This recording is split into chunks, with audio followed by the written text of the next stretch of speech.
Baldur's Gate 3 is a huge game. I've been replaying it ever since early access, and I'm still not done with it. After my first full playthrough, I decided to make a video showcasing some of the small details I noticed through my many hours of play. Be warned though, this video will have spoilers for the whole game. So without further ado, here's what I picked up.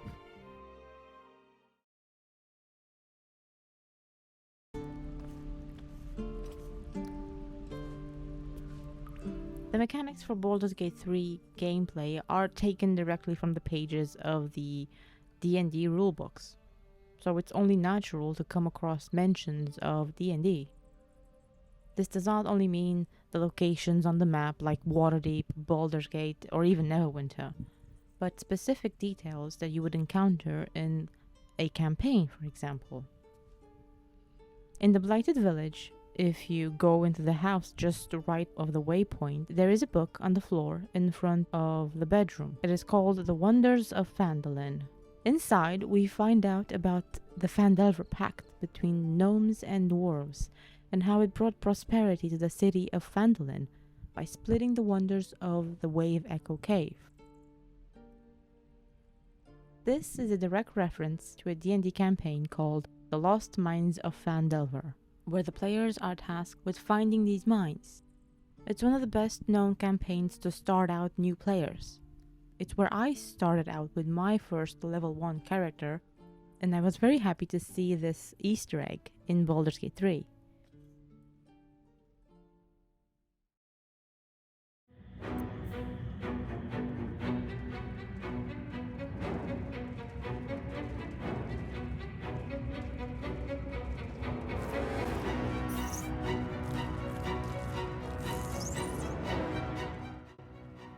I'm pretty sure Karlach's and Will's backstory has something to do with a campaign module called Descent into Avernus. I have not played this module, and I have not looked too much into it for spoiler reasons. But I did see this image of the module, and it was the first time I ever heard the names Baldur's Gate and Avernus. From Baldur's Gate 3 and the tieflings around the Druid's Crowd, we find out about Elturel, and how it was pulled into Avernus, one of the 9 hells. Will says something about how he made a deal to save Baldur's Gate from a cult that wanted to summon Tiamat, and that his father was in Elturel at the time. Which, does this mean Duke Ravengard was taken into Avernus as well?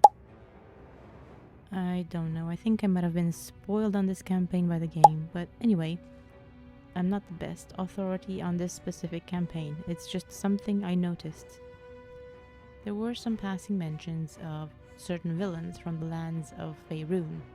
I have found mentions of Vecna in a book on Kethric's desk right after you defeat him in his apostle form. Strahd is mentioned in passing by Astarion. Strahd wouldn't put up with this shit. This would make sense considering what Strahd is. We also keep hearing a lot about Zariel, which I'm assuming is probably this lady on the cover. There might be other mentions that I have missed. I am still new to playing D&D, so I have not been through all the campaign in existence, and I have not read all the books that take place in Faerun.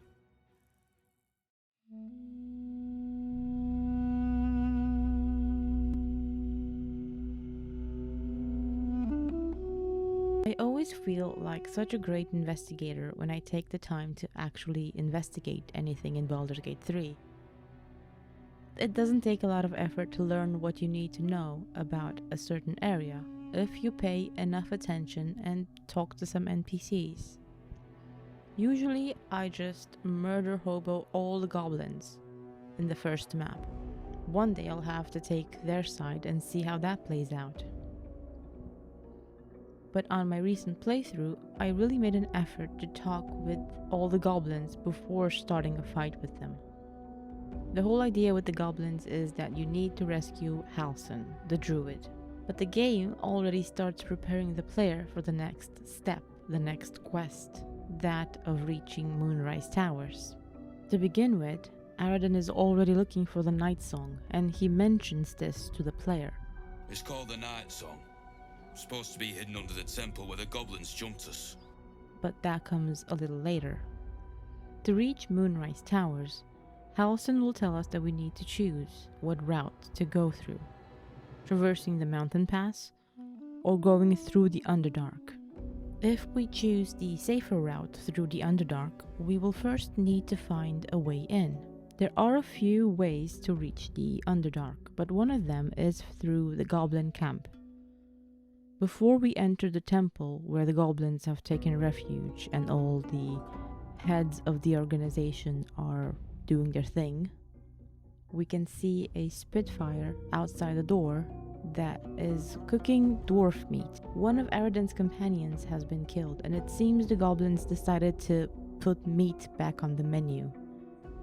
Inside the temple, to the right, there is another member of Aradan's band. The man is being tortured, and you as the player can either set him free or continue to torture him. If you decide to be merciful, he will confirm that his dwarven friend was killed and that he heard what the goblins were planning to do with him. We can sadly confirm this as we've seen the Spitfire outside. If you go back outside and speak with the goblin at the Spitfire, he will say something about a book that the dwarf was carrying. For all I know, this little roaster was some famous bard. And you'll be sending his last words for a pretty penny.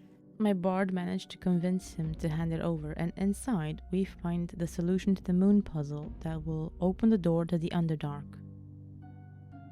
To get to this puzzle, you can either get arrested, or simply walk through the room that Priestess Gut takes you to clear the shadows in your mind, and lockpick the door in the far right corner. Kill or sneak your way past the ogre, and voila! You are in the moon puzzle room.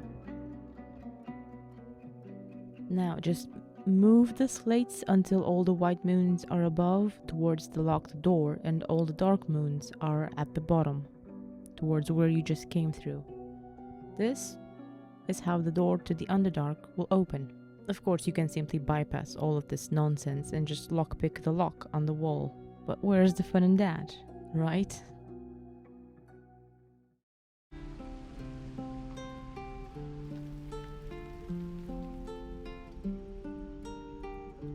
I want to also mention some cute details that make me go, "Aw!" There is a plushie of an owlbear in the windmill in Rivington. I found it by accident, as with most stuff in this game, you just find them by accident. And it's the cutest thing I've ever seen. I wish I had one in real life. I might even try to make one to some disastrous results.